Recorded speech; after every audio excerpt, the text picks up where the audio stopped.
Seems like a recent change of pace. Donald Trump is saying that Putin went crazy and also sending him threats on Truth Social. Just today, or when we film this at least, Trump said on Truth Social, "What Vladimir Putin doesn't realize is if it weren't for me, lots of really bad things would have already happened to Russia, and I mean really bad, all caps lock. He's playing with fire." Within the last week, he did a longer post where he said, "I've always had a very good relationship with Vladimir Putin of Russia, but something has happened to him. He has gone absolutely crazy. He is needlessly killing a lot of people, and I'm not just talking about soldiers. Missiles and drones are being shot into cities in Ukraine for no reason whatsoever. I've always said that he wants all of Ukraine, not just a piece of it, and maybe that's proving to be right. But if he does, it will lead to the downfall of Russia." So now Trump is really sounding indistinguishable to the neocons, the war hawks, and the deep state about their narrative that Putin wants all of Ukraine, not just a piece of it. And now it seems like he's acting like there aren't two sides to this story. But before we talk more, here's a clip of Trump saying that Putin went crazy. "I'm not happy with what Putin's doing. He's killing a lot of people, and I don't know what the hell happened to Putin. I've known him a long time, always gotten along with him, but he's sending rockets into cities and killing people, and I don't like it at all, okay? We're in the middle of talking, and he's shooting rockets into Kiev and other cities. I don't like it at all." President, what do you want to do about that? I'm surprised. I'm very surprised. We'll see what we're going to do. What am I going to tell you? You're the fake news, aren't you? You're totally fake. All right, any other questions? I don't like what Putin is doing, not even a little bit. He's killing people. And something happened to this guy, and I don't like it. The way Trump says at the end there, "and I don't like it," almost sounds like he's a grandpa talking to a kid, or kind of, I don't want to say acting, but it seems really overacted. When I saw Trump at a rally in 2020, when everything was locked down and Trump rallies were really one of the only things that seemed to be big, large events, I'm not going to lie, I had a good time. I met a lot of great people, and it was a cool experience. But I remember the one thing that I told my friends after it, something that seemed a little off, if anything, was hearing Trump speak live at that rally. It almost sounded like Trump doing a Trump impression, like he was overdoing his Trumpiness. Like it just seemed, I'm not going to say like an actor, because I'm not saying it was, I'm sure it was him, but it did seem a little showy. It didn't sound like passionate Trump that really means what he's saying, almost like he's just going along with a bit, Trump playing Trump, if you will. Now, before I give my opinion, I do want to go through some recent stories and other perspectives from people who know even more than me. One perspective being that reports are coming out that there was an assassination attempt on Putin. Russian officials claim that his helicopter was at the epicenter of a drone attack. And if that's the case, seems a little odd that Trump isn't mentioning any of that or what Ukraine is doing. For a while, he was seemingly talking tough to Zelensky, saying he knew what they were doing and how they didn't actually want to end the war. And now, once again, Trump is indistinguishable from a Lindsey Graham or a Democrat in how he's acting like it's one-sided, but instead of blaming Zelensky, now he's putting the blame onto Putin. Douglas McGregor is a really knowledgeable guy, and I listened to him on Tucker Carlson, and it sounded like he knew a lot and was very thoughtful of how he talked about the Ukraine-Russia situation. He tweeted out, "If you're a Russian and listened to Trump prior to the election, you would have assumed when he took office that he would have withdrawn all support for Ukraine. Through some bad advice, he did the opposite. This is why we have exactly minimal to no leverage or trust during negotiations." Now I'm going to play a few clips of Douglas McGregor on Tucker Carlson, parts that I found interesting when he talked a few months ago. And they're not running away because they're cowards. Nobody will tell you the Ukrainians are cowards. It's absolutely unacceptable. These are very brave, courageous people, just like the Russians. But they have no chance. And so they're being driven in front of the advancing Russians. And people say, well, why are the Russians advancing so slowly? Because from the very beginning, Putin has not wanted to kill large numbers of Orthodox Christian Slavs. It's not been his aim. Yeah, well, it's definitely the aim of the West. Oh my! Look at these biolabs. Isn't that pretty clear from what we've seen? It's pretty clear. This part always stuck out to me from what Douglas McGregor was saying, where he was like, Putin's actually been holding back for the last year, so he could do a lot more damage to the Ukrainians, but he doesn't want to because he sees them as Christian Slavs, and he doesn't want to kill essentially what he might feel are his own people. And I think that's backed up if you listen to the Tucker Carlson Putin interview. He starts with a, to some boring, to some interesting, long breakdown of the history of Russia and Ukraine and how he believes that not only they have a lot of similarities, historically they obviously do, and that perspective from Douglas McGregor isn't found in mainstream Western media. If Ukraine is going to be neutral, why are we continuing to supply it with weapons at this stage? It's the Ukrainians that have to stop fighting. The Russians will stop when they see evidence that the Ukrainian force is defeated or quits. That hasn't happened yet, not with these attacks that just occurred over Moscow. So the Russians are asking the question, you're the ones keeping this monster alive. You created the monster is fatally wounded, and you keep putting it on life support. Do you really want an end to this war?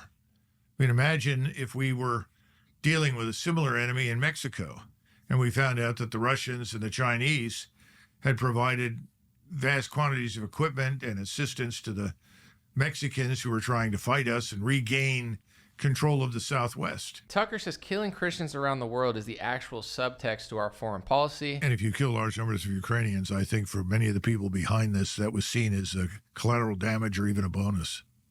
I hate to make that point, but well, I agree completely. I mean, killing Christians around the world is the actual subtext to our foreign policy. While that may seem like an exaggeration or extreme to some, or perhaps some people think it's just Tucker's opinion, because in many cases it is, I tend to agree with him there, because if you really research who seems to be puppeting America, what foreign policy we have, on the television, of course, they'll tell you it's for democracy if you're a liberal, and for a Republican, they'll tell you it's for freedom or it's to protect, Europe.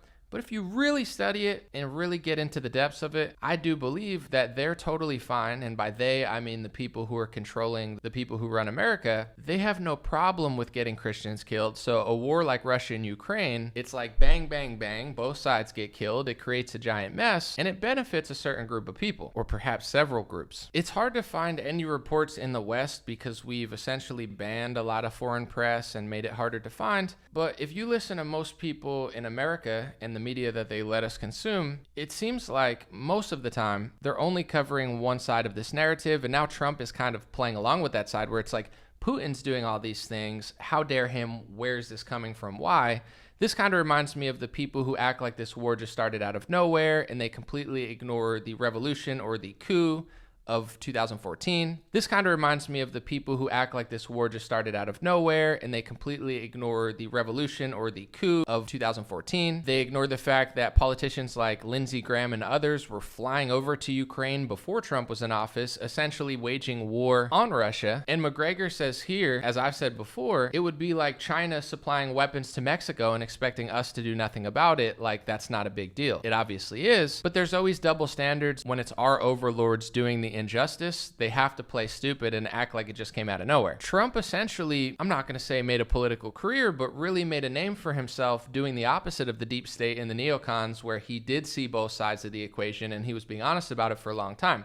Now he's just like, why is Putin doing all this stuff out of nowhere, acting exactly like people like Adam Kinzinger, Lindsey Graham, and mainstream media? Am I going to claim to be an expert on Ukraine and Russia? Of course not. I don't live there. These aren't my countries. I feel horrible what's happening in Ukraine and Russia. People are dying. It's super sad. I want the war to end. But I will say this to people in America who still trust Trump, and once again, this is just my perspective. I tweeted this out. Trump before office says he will end the Ukraine war in 24 hours. He did multiple times. He wasn't being sarcastic or just saying that like he claims now. I believed him. I mean, obviously, if it doesn't take exactly 24 hours, I'm not going to guilt him. But 5-6 months later, now he sounds like Adam Kinzinger and Lindsey Graham. This isn't a good sign. Before office, Trump said he'd end the Ukraine war in 24 hours. Trump, the first few months, playing tough guy with Zelensky for the cameras. Trump now blaming Putin and says he went crazy. You're a fool if you haven't at least considered it's theater at this point. And that's what it does seem like to me. Trump is such an interesting character, and I always try to say this, in many ways, he's the greatest thing that's happened to American politics because he's woken a lot of people up. He's told more truth than anybody I've ever seen in my lifetime. They used to just lie and play these games. Trump is a very honest, blunt guy a lot of the times. In many ways, he's the greatest thing that has happened to American politics, and he's the least sold out person I've ever seen. Then other weeks, I think to myself, he seems like the most sold out politician I've ever seen, and he might be the worst thing that's ever happened to politics because he's like a baby binky and a Lionel safety blanket for conservatives and Republicans who are like, oh, Trump's our guy, Trump's got it. And I always wonder, of course, I wouldn't want somebody else in office that's way worse, but Without Trump, everybody would know that the deficit's going up, that they're lying about everything. But with Trump, you have this false sense of security, like, oh, he's really different. And I have to give him credit. He does change the border policy. RFK is starting to make small but very necessary changes to our health agencies. For the first time in months, I actually got in trouble on Facebook for literally just posting what RFK said the CDC's literally doing. They're now going back to COVID era shaming you and limiting your posts or just posting what people are saying. But outside of that, I do almost feel like Trump is the perfect politician because he keeps Republicans from freaking out and realizing that nobody's coming to save them, yet he loves playing both sides. Like, he'll shame Zelensky, he'll say, I know that the neocons are doing this, I know that they want war, but then when you look at what he's doing, even the first term, he talked nicer to Putin, but he actually laid down harder sanctions than Democrats. Now that he's back in office, he ran on the premise of ending the war in 24 hours, calling out Zelensky, saying, we know that you're not really who the Western press says you are, and you're complicit in this too, it's not just Putin. And now, after multiple assassination attempts on Putin's life, Trump's acting as if Putin is just upset out of nowhere. Once again, I want to say this, I haven't been following the war because it's an ugly, brutal thing, and God bless people in Ukraine and Russia, but I'm sure that other things have occurred on both sides that everybody's not talking about when they just say, oh, this came out of nowhere. Did it though? I mean, what's really going on there? Who's really to blame? Who's being aggressive? Does he really want to take all of Europe and all of Ukraine? Is he just trying to defend himself? Does he want peace? But Zelensky doesn't want peace, and every time they try, he attacks, and then when they retaliate, they act like it came out of nowhere. I'm not sure, but what I do know when it comes to Trump is he's not consistent at all, not just in Ukraine, but when it comes to Israel and Palestine. I understand that there's evil and bad people on both sides, absolutely, but even Fox News pro-Israel reporter Trey Yingst has been sounding the alarm that Israel's just slaughtering innocent children, and Trump never seems to talk about that, yet he has no problem saying Putin went crazy. How come he'll never say that his friends in that country are going crazy when they're slaughtering innocent children, according to even pro-Israel Fox News reporters? Does Trump really care, or is he just pushing the agenda of the liberal world order, but making it seem conservative, based, and pro-America? Before I end this video, I want to say once again, I'm very sympathetic to people in Ukraine and Russia, and I'm not trying to step on any toes. This is not my war, although my taxpayer dollars are funding it, so I deserve to have an opinion. But what I've studied is, if you notice, Trump and Pelosi and all these people, they're so different, right? They're so different, they have different policies, but there seems to be two countries that they always end up agreeing on: China and Russia, and Iran most of the time. But in general, even when Trump seems like he's being more reasonable, 6 months later, he sounds just like a deep state neocon. When it comes to China, Trump is hard on China. Pelosi talks about China. George Soros has issues with China. He writes op-eds about it. Vivek agrees with the op-eds. It seems like a uni-party agreement that even the based different Republicans seem to agree with him on. Why do I think that is? I think it's because even though I'm not a fan of China or Russia, I'm not part of their nation, I don't care for them, I'm not saying that they're perfect or even suggesting that they're close, but China and Russia are very strong nations that have national identity and they have an ethnic group. You don't see that in the world very much at all, especially at the level and the sheer population size of China and Russia. That is a threat to the liberal world order, the people that want open society, and the fake opposition Republicans that claim that they're fighting the same foreign policy that they're a part of. I think they want to break down Russia. I think they want to break down China. They want to turn these cities that are still somewhat ethnically homogenous and for the most part probably safe outside of the wars they're fighting, and I believe that they want to turn it into San Francisco. They're not going to tell you that, obviously, because then nobody would agree, but that seems to be a trend around the world, is going into strong nations that do have a culture and an identity and trying to break them apart at all costs, and that's what I think it's about at the top level. Does everybody agree with that? Of course not. There's Ukrainians that feel a way, and they have every right to feel that way. Russians who feel a certain way, I get it. But when it comes to our involvement and the puppet masters of Trump and Biden that I believe are running the show, I don't trust their intentions, and not only do I not believe the mainstream media, but now I don't even believe Trump. This is not shocking to me, though. For years, although I think Trump is a little better than a lot of politicians, I've been saying voting for him is one thing, liking him is one thing. I don't blame you for doing that. It makes sense. But trusting Donald Trump? Why would you do that? After Operation Warp Speed, after what he did during the pandemic, and to end this video, I'm going to play a quick clip of me talking with 93-year-old author G. Edward Griffin about this exact topic.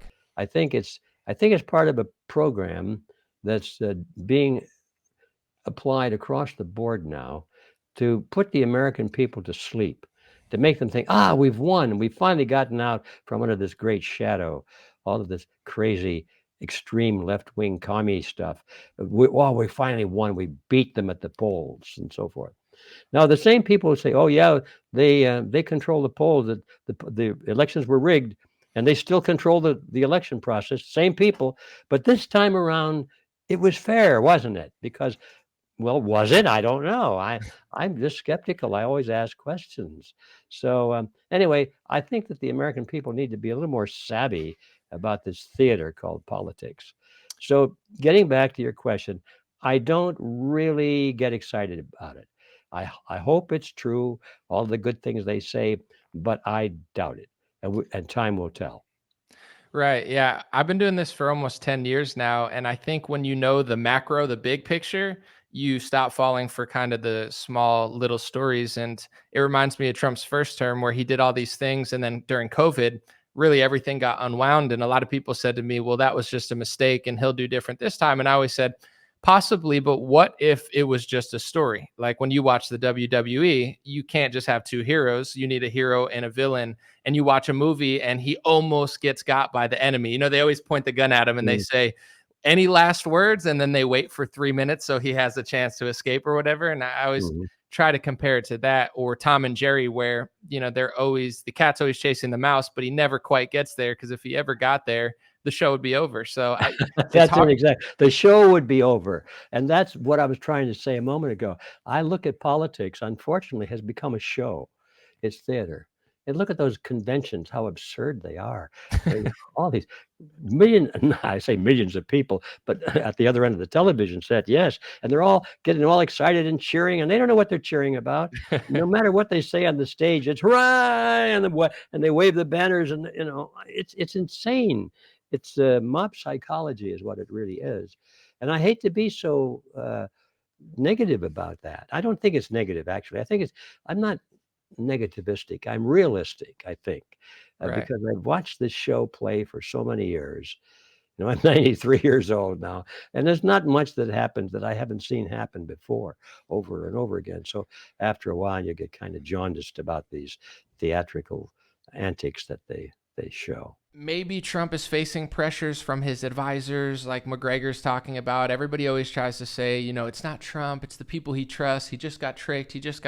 Maybe he got tricked. Maybe he got overwhelmed. Maybe he's powerless. I'm not blaming him. I don't know. Or maybe, just maybe, he's a part of the show, like Tom and Jerry, where the cat's always chasing the mouse, but he never quite gets there, because if he ever truly got there, the WWE show would end. Let me know what you think in the comment section. Who do you place more of the blame on? Ukraine, Zelensky, America, Europe for funding them to some extent, probably not as much as us. Let me know what you think. God bless you, and I pray that wars all over the world end, because in this day and age with the technology we have, there really shouldn't be these multi-country wars. It's embarrassing, and we're losing too many lives. Thanks for watching. God bless you. Check out my website, dreamrare.com, for my merch, and check out dreamrarebiz.com if you want to do business with me, social media consulting, and help marketing on social media. Reach out to the email there. Appreciate you. I'll be back with more videos soon.